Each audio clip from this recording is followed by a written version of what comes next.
Okay, welcome to a new episode. Today we are in Vicenza. We are at ACME, and this is a place I've been wanting to visit ever since seeing this car at the meeting that the guys from Angry Panda Clan organized for us in Torino. That was a few days ago. I actually got talking to Matteo at the meeting, and he told me all about the car, but also what ACME gets up to. So being that they're really close to where I'm actually in Italy, I took my Stelvio Quadrifoglio down here this morning at the headquarters here in Vicenza, and we're just basically gonna go inside and understand what these guys are up to. They're primarily a company that does all the electronics on cars. They took care of the electronics in the Chimera 037 that we went out to shoot and drive, and of course they do a lot of motorsport related things, including developing rally cars for Toyota. This is their demo car. This is the car that they used to develop all the wiring loom and ECU setup for the rally cars.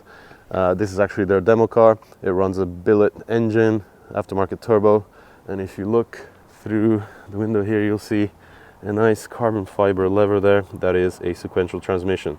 So we're gonna go inside, meet up with Matteo, and have a look at what they do on a daily basis, and also some of the projects that they're working on in their workshop behind the offices here. So let's head inside.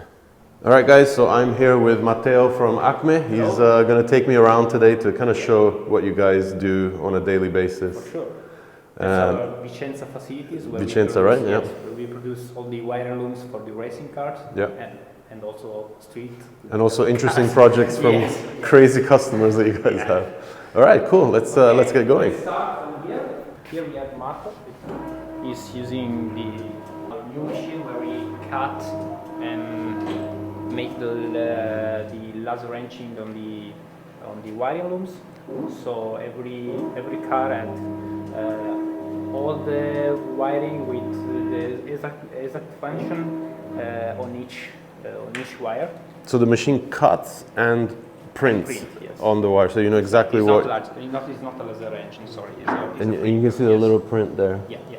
Actually, I have to get really close. There you go. So you guys are actually understanding where each wire goes. Yeah. And then you end up with this. Here you can see, yes. Here you can see. I'm joking. It's okay. We told everybody that you guys are the Chimera. So this is what basically comes out of the machine. Yes, you can take that and start creating the actual loom. Raw wiring, where the guys from the production that we will see later. Yeah. Take the wiring and start to produce the final wiring loop with the connectors, and all the other stuff. Okay. Okay, so once the wires are cut and printed, we basically move over to the other side where all the engineers are painstakingly creating each section of the wiring loom, including the connectors. So this is where you need patience. Yes, a lot of patience. It is Diego that is making the Chimera chassis loom. Okay. Engine loom. Is the engine loom. So you guys are basically doing all sorts of stuff. A lot of motorsport, like the Hyundai World Touring car. All the poster that you can see here in this facility is basically one of the cars that we make for customers. Lots of customers. Yeah. We have done car for Hyundai, Toyota. And this is something for Hyundai? Yes, that's the central console for Hyundai. There are missing some parts. That will then get wired up. So this is a loom for a Porsche that we're going to be seeing later on in the workshop. It's actually really satisfying to see the level of organization. Like everything is so neatly laid out, zip tied together, labeled, and heat sealed, right? Yeah. You have to be precise. You have to be very precise. Yes, because every time you can have a problem on the wiring loom, you have to understand very fast where to find the problem. The problem, yes. So this is a bench tester. Yes. To test inputs, outputs, basically. Yes. Wow. It tests all the analogic and obviously also the 12 volts, the ground. Yeah. This is really nerdy stuff. Yeah. Love it. And this is a shifter with basically the It's sensor. It's a gear cut sensor. Inside there is a switch. when and you're it kind fits of when like you pull and release the lever, yeah, the lever, and it can yeah, cut ignition. Yes, and that's right. And also blip in downshift. amazing. Senti All right, vai so la- after this room is done, we go back to this room. Yes, to this room.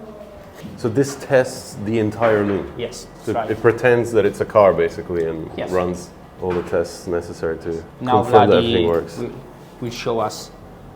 And you guys use a lot of motorsport Yes, this connectors. automotive sport connector Amazing.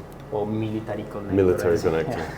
Okay, so this is actually where each wiring loom gets tested. So these guys actually have to develop I guess the other side of the wiring loom. This is basically replicating what the car has, run it through a test machine. Okay, it makes a little sense to me, but if you could run through it for us, it would be way more understandable.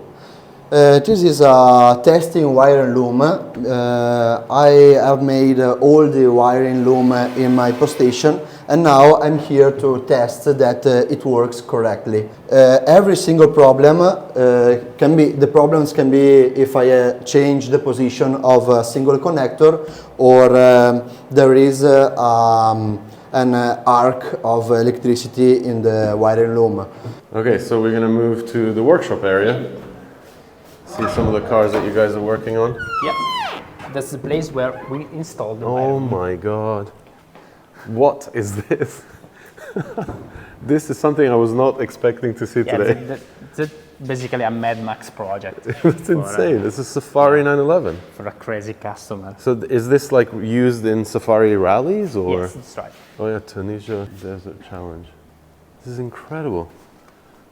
Riger, twin dampers. Yeah. And you guys are what, rewiring the whole Yeah, thing? we are rewiring all the chassis, the engine. We are converting the engine from with a new generation of the injectors and, Oh wow.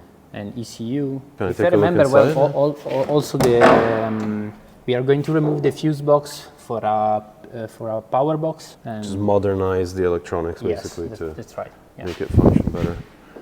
Twin dampers at the front as well, with the mounted reservoirs here.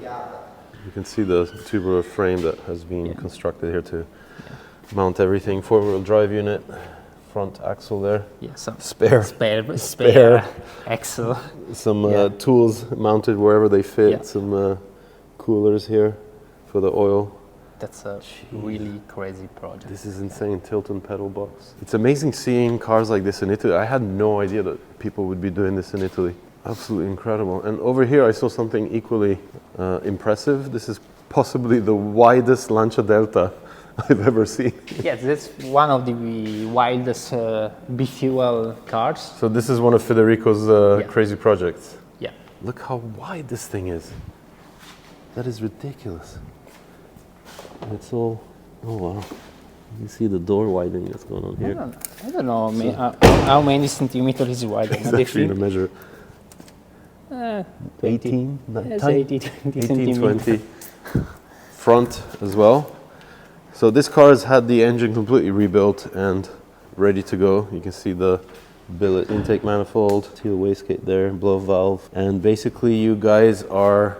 Basically we are making the same job that we are doing on the Porsche. So wiring... Yeah, engine wiring loom, chassis wiring loom, new ECU, new PDU, probably also the steering pad controller for all the electronic devices. Yeah. Now we stripped the car yesterday with Alberto before, and that we'll see. The car will be ready probably in 2-3 months. Oh man, that's going to be a car for us to check out on our next trip to Italy. Absolutely crazy. And I see other interesting things laying around here, like... Yeah, that's my GT86 engine. This is from your car? Yeah. And this is what, a rebuilt motor? Or you guys are... That's a rebuilt motor. We convert the car from natural spirit to turbocharged. He had also a sequential gearbox with pedal. Yeah, you before asked me, is for the time attack? No, just for fun. just for fun. Yes. Development engine for fun. Yeah. Wow, you guys don't joke around here. And over here is where you keep what, some Here is where we move all the connectors. Also, this is the parts stock. storage. Yes, because before was in the other room, but we need more space, and we move it here in the workshop. The engineers just come here and grab connectors. Yes, that's right. Okay, so that was a quick run through the intricate work that these guys do here at ACME. It's all a little bit over my head, far too complex, but you know, you got to put a lot of value into the things that these guys do. I mean, if it wasn't for, you know, the wiring looms that these guys allow us customers and, you know, most of the sport teams to use, we would never be able to have the optimal engine control that, you know, the best ECUs out there are able to offer. Next thing to do today is take this car out in the hills above Verona. We're gonna jump on the highway. It's a little 30-minute jump over to Verona, which is the next town over from Vicenza. We're gonna hit the hills with this, have a kind of look at what they've done to it engine-wise and development-wise with the electronics and the sequential. And we are going to go to Verona and meet up with Luca Venturi. He is one of the guys that I used to work with at Pagani years ago. He's opened up ACME here in Italy, which is the counterpart to the ACME office in San Francisco. Basically, these guys search and find, you know, the rarest collector cars and those special models that collectors always want to add to their private little garages. We're gonna head over there, say hi to him, see what he's got hidden away in his shop, and also take a look at the other office that ACME has over there. So there's a lot happening today, and it looks extremely exciting when you have cars like this to take out.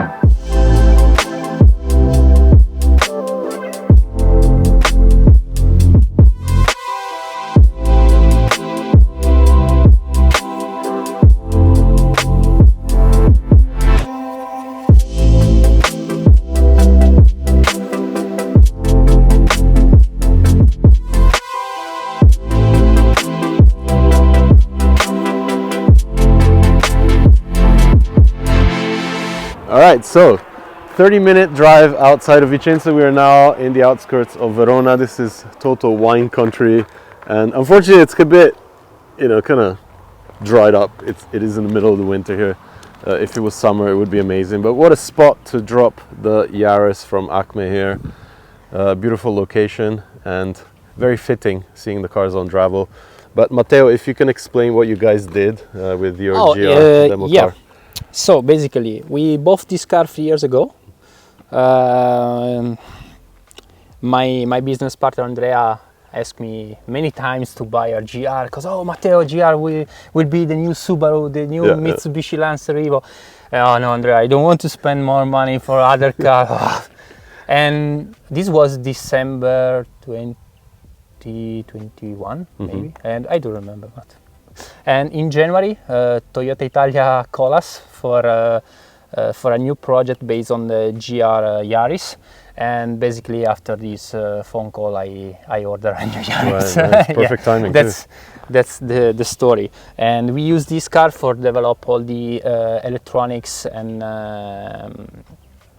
electric devices for this Toyota project. That is the Yaris GR rally cars for the Italian trophy. Yeah. And basically this car has exactly the same spec of the rally car. Wow, that's crazy. It has the same ECU, the same suspension kit, same brake system that basically is the OEM with just brake disc and improved pads. Yeah. And a complete exhaust. What else? Sequential gearbox. Is a 7-speed Kotuch, and what else? So it's the same. It's the same transmission that they run in the championship in the rally series. Yes, but in the championship they run with just 5-speed. Right. And this one I have 7-speed. Okay.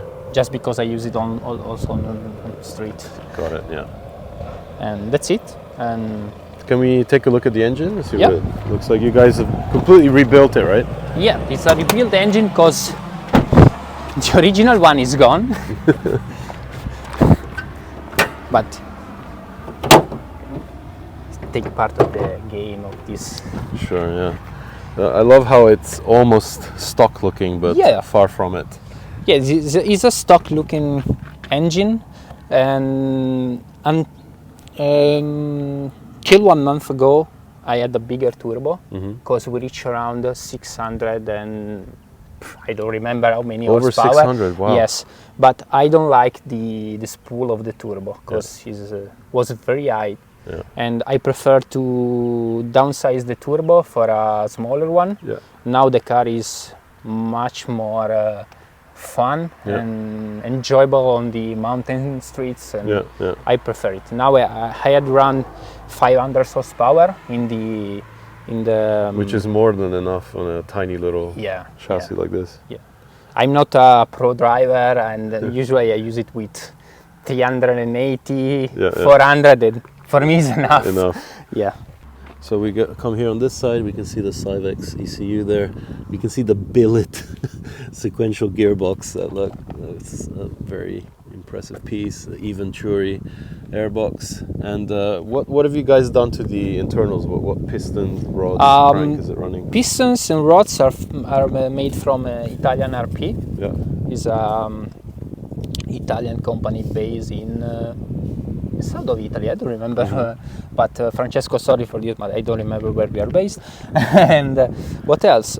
We improve also the head because we mount different camshaft and springs. Yeah. And nothing else. We work a lot with the electronics. And it stayed 1.6. It's not stroked at all. No, okay. It's a 1.6 liter.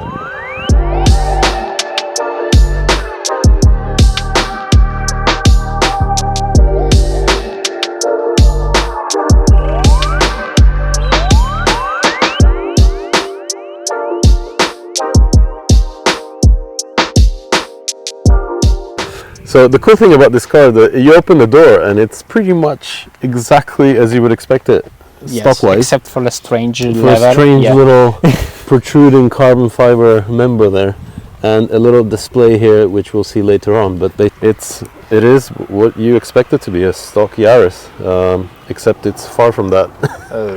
Little sleeper, minus the wing. The wing kind of gives it away. Is 100% stock. So we can take a ride. Yeah, go for a little drive. Let's go. Amazing.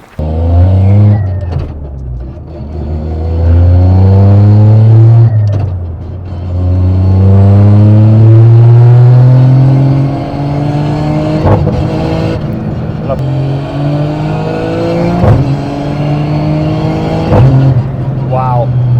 Oh, that is fast. That is insane.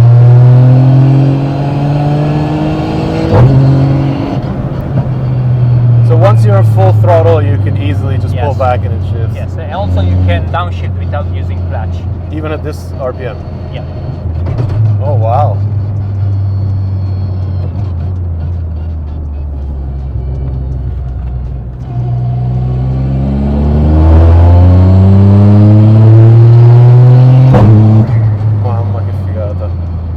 This is like a dream come true. I keep putting the clutch down, but you don't need to.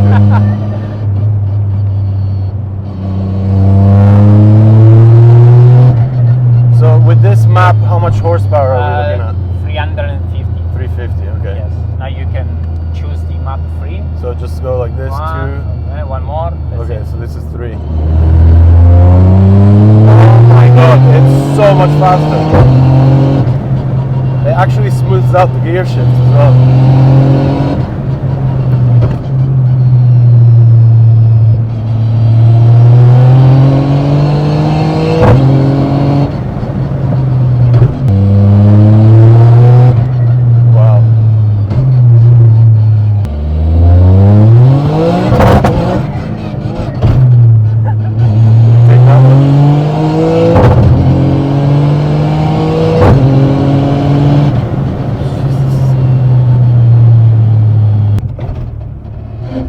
Second gear.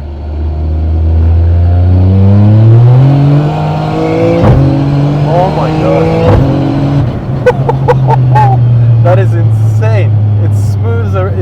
smooths out everything.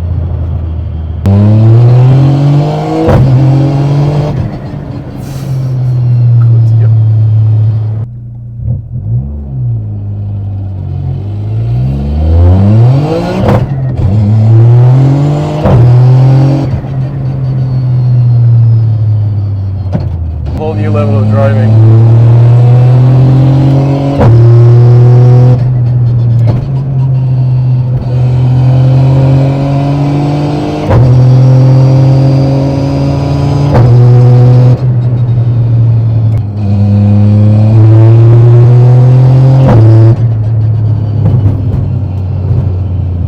Okay, so we are post Yaris test drive. We are now moved to the second ACME building here outside Verona. This is where all the tuning work is done, mainly customer work. And some of the engines that they build for customers are built here, and there's a dyno test bed for that. So we're gonna have a look around. Starting outside here, you can tell the cars that these guys work on. This, of course, is the one I drove with the Sequential. And they do a lot of work with Hyundai. They actually prepare the rally cars and touring cars here. All the electronics are done in-house, as we even saw in Vicenza, where they prepare the wiring looms. And of course, how can the tuning shop in Italy be complete without the odd Evo and the odd Impreza? So we're gonna head inside and take a look at the rest of the ACME operation. And there's a bunch of really cool cars that we need to go through. This especially is something really cool. I just had a little nose around before I started the camera going, but we'll get to that after we move to the engine room, right? Yeah, let's start off there. We might not see the man himself, but we do see his work here. So they've laid out a few of the engines that they've made over the last couple of months, starting off with this GR 3-cylinder. What's wrong with this one? It's a broken engine that we are going to dismantle to for changing piston rods. Right. Okay, so we move on to a couple of Subaru engines here. Subaru engine. We have two FA20 and one AJ20. I don't know. I don't remember the spec. Sorry. Right. These are done, ready to go. Yes, that's ready to go. Yeah. And this one is one of the Marco engine that he used on the LLC Championship. Okay. As you can see, Eric's Engineering is his brand name. Mm-hmm. And what else? We have also one 6-cylinder Subaru that we are going to make a twin turbo engine. Wow. Yeah, we still don't know where to put it, but we are going to make the engine. Cool idea. That's a Ford Focus MK3 engine. Yeah. That is broken. We have to rebuild it. What else? We have some Hyundai spare. You were telling me before that you actually have engine bench dyno here that you do all the testing. Yeah. We are testing now one Nissan Silvia. Oh, nice. So SR20. Let's go have a look. So are these all the engines that you've tested? Yes. It's not so updated. Yeah. Because probably it's 2 years that I'm not. That's crazy. As you can see, there is no Yaris GR. I see a Nissan GTR here with 707 horsepower, almost 90 kilos of torque. Yeah. Wow. Cool. And you're saying you have an SR20 here now? Yeah. Oh, wow. That's it. That's our dyno. It's not a rolling one, but it's a knob dyno made from Rotronics. Yeah. It's a French company. Very good product. Very reliable. And what can I say? We use it as an engine dyno because he had a lot of low inertia, so we can use it in a steady condition and also for making pulls for measure the Newton meters and the how can I say the power and you know the numbers the numbers But our main use for this up dyno is mapping the ECU. So this is all customer cars that you do in this facility, right? Okay, so as Matteo was just explaining, once they have motorsport setups here, they control everything from this control area Because everything, of course, is electronic. You don't need to actually physically be in the car. Basically with the motorsport cars, we don't have to be in the car. We can map the car. A little bit quieter here. Yes, much better. much better than stay in the car with the headphone. You control everything from here. This is really special. This is unlike any Impreza that I've ever seen. And the builder, owner over there is going to run through it in Italian, so I'll put some subtitles underneath. La macchina, il motore è un EJ25 closed, abbiamo montato la turbina in basso, al contrario di tutti gli EJ che ce l'hanno là. Sono stati fatti un po' tutto a mano, diciamo, tutti i componenti. Il collettore d'aspirazione è un Process West australiano. L'aspirazione la prende da sopra, come i vecchi VRC.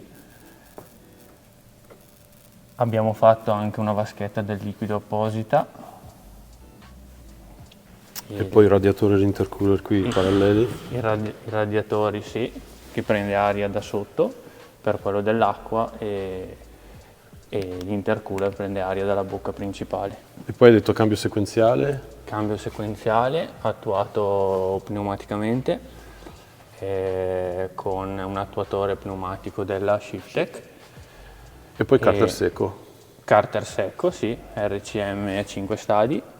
Il carter secco, il barilotto. Se guardiamo dietro magari. La turbina è una comp turbo ed è, siccome è montata in basso, per evitare di fare tubi e una serie di cose per il ritorno dell'olio, abbiamo optato per una turbina che praticamente è lubrificata con del grasso ceramico. Ah, ho capito. E ogni 1000 km circa bisogna integrare il grasso, che è un grasso apposta che ti danno loro ad alta velocità, e evita tutte le rotture di portare la mandata dell'olio e lo scarico dell'olio. Semplifica un po' il tutto. La usano principalmente nel drag, perché fanno i 400 metri, però mi hanno garantito che si può usare tranquillamente anche nell'uso time attack o uso in pista generale. L'uso stradale è un po' impegnativo perché comunque ogni tot ogni 1000 km rifà la turbina. Strada, fare il cicchetto della seringa, no, è comodo. In realtà probabilmente per uso stradale puoi farlo anche ogni 4-5 mila aggiunta, perché ovviamente il turbo non ha un regime. E qua tutto il sistema. Qui c'è il carter secco, questo è un recupero vapori del carter secco, e quella là invece è la nourice della benzina. E qui scarico centrale. Lo scarico è centrale, esatto, e ha una wastegate esterna sotto, praticamente sul 4 in 1, che scarica direttamente al di fuori dello scarico. Allora facciamo così, ci attacco anche il booster, così almeno l'auto è ancora da ultimare. Diciamo che le varie pagine di funzione con le varie GT e le varie pressioni, tutti i dati che servono abbiamo anche i voltaggi. In questa pagina abbiamo anche i voltaggi di assorbimento dei componenti per vedere se tutto funziona correttamente. Poi qua dietro c'è il compressore, se vuoi aprire. Eccolo qua.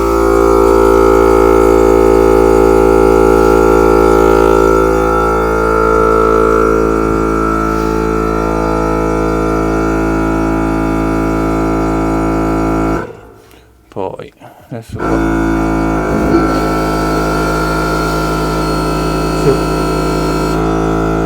qua c'è la pressione dell'olio, quindi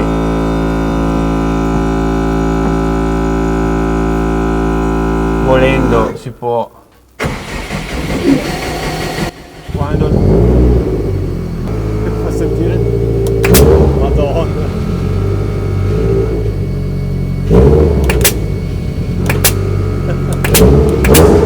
Che roba. You can hear the shifter there. center exit exhaust. What a phenomenal build. Yeah, this has to be one of the most unique Impreza builds that I've seen. So he's still finalizing everything, and eventually we'll get it mapped and running perfectly. Hopefully we'll see this at some Italian time attack events. Ok, non abbiamo ancora parlato della potenza. Ha fatto 497 cavalli, ha un bare 4 con la mappa da rodaggio limitata a 7000 giri, e poi a breve la metteremo al banco e vediamo di capire fin dove può arrivare. E come coppia? Come coppia era intorno ai 520 Nm. Ovviamente con quel turbo qua bisogna salire di più di boost, immagino, perché è un turbo abbastanza grosso, quindi questa è stata una mappa, diciamo, giusto per provarla un attimo in strada, e poi c'è da finire le ultime cose di contorno per poi poterla provare definitivamente.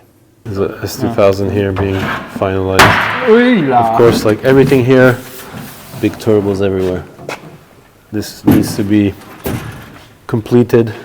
Okay, so we are going next door. So these guys ran out of space, and they actually got the warehouse next door and are really spreading out with some cool other customer builds here. A couple of old school Imprezas here.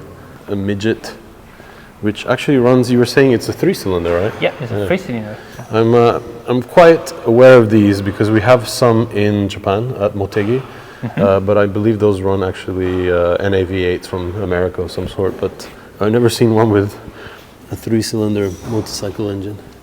Always nice to see a Supra in Italy running a top mount. I love this lift that they have here, completely hidden away underneath here. They had to dig down 3 meters to accommodate all the gear, and it's so compact. Okay, so we're here with another member of ACME, and we're gonna run through his C4 Corvette because this is very special. This was imported 7 years ago, right? Yeah, from the States. Yeah, 7 years ago.